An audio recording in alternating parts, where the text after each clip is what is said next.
Speaker got elected as state representative in 1971. That was before I was born, 4 years before I was born, and he's been there ever since, through Republican governors, through recessions, through boom times. He has been the constant. And what has happened to the state in the interim? We have grown to we've grown a pension debt to the worst in the country, over $120 billion in unfunded liabilities. We have the second highest property taxes in the country. We have an unemployment rate that exceeds that of our neighbors in the Midwest. We have out-migration of people in this state because they don't see hope for a change. And while Bruce Rauner did get elected last year with over 1.8 million votes, a lot of the voters are asking, why haven't things improved?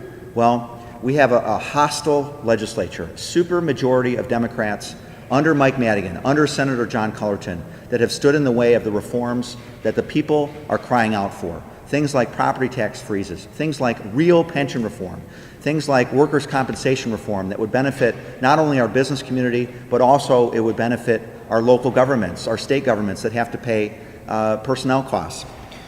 Things like term limits and redistricting reform, these did not show up on the ballot because they would take away power from Speaker Madigan. Now, there are 71 Democrat state representatives, incumbents, who are running for re-election.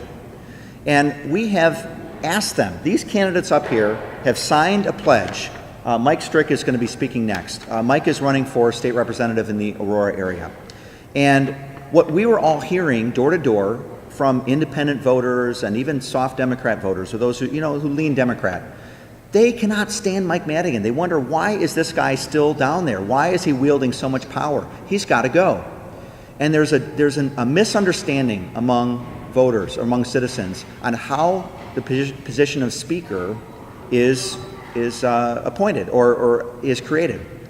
The members of the General Assembly vote for Speaker. It's not a statewide election. It's not based upon seniority or anything like that. After the new group of lawmakers is sworn in January for a 2-year term, the first vote that is then taken is for Speaker of the House. And for 16 times, 17 times, Mike Madigan has gotten 60 plus votes to keep himself as Speaker. And so it is the members of the General Assembly, the Democrat members, who continue to keep him in office.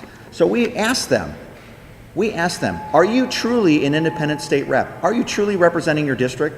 Or are you just complying with the demands of the Speaker of the House? So we asked them, we've given them ample opportunity, given them months and weeks to sign a pledge that they will vote for anyone except for Mike Madigan as Speaker of the House.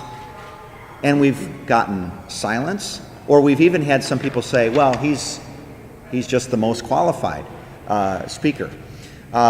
It's an outrage. It's an outrage that one person who has only gotten about 17,000 votes from his state rep district wields as much power as a governor who got 1.8 million votes statewide.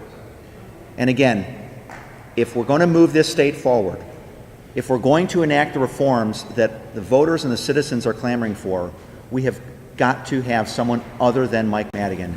Some reporters have asked me, so what's different? The Republican Party has tried to fire Mike Madigan before. What's different? Well, I think what happened at the national level is very instructive for Illinois. We had a sitting U.S. Speaker of the House, John Boehner, who is no longer Speaker of the House. Now, why is that? Is it because of term limits? Is it because he just resigned as a congressman? No. The members of his own caucus, and not even a majority, but a significant minority of his caucus, said to the sitting Speaker of the House, we're not going to support you anymore for Speaker. And in essence, they fired him, and he resigned as a congressman as a result. So I come back to Illinois, come back to Springfield, the city of Chicago. Where are the Democrat state representatives who will say the same thing to Michael Madigan? They're hearing from their constituents that he's been there too long, that he is an obstacle to the reforms that we all need to move Illinois forward. And yet, they will not refuse to support him. They continue to show their fealty to him. And so now we leave it up to the voters. If your current representative refuses to back away from Mike Madigan, then you have a choice. You have a choice to vote for any one of these candidates who will not vote to re-elect Mike Madigan as Speaker this January 2017. And so with that, thank you for being here, and we can open it up to questions.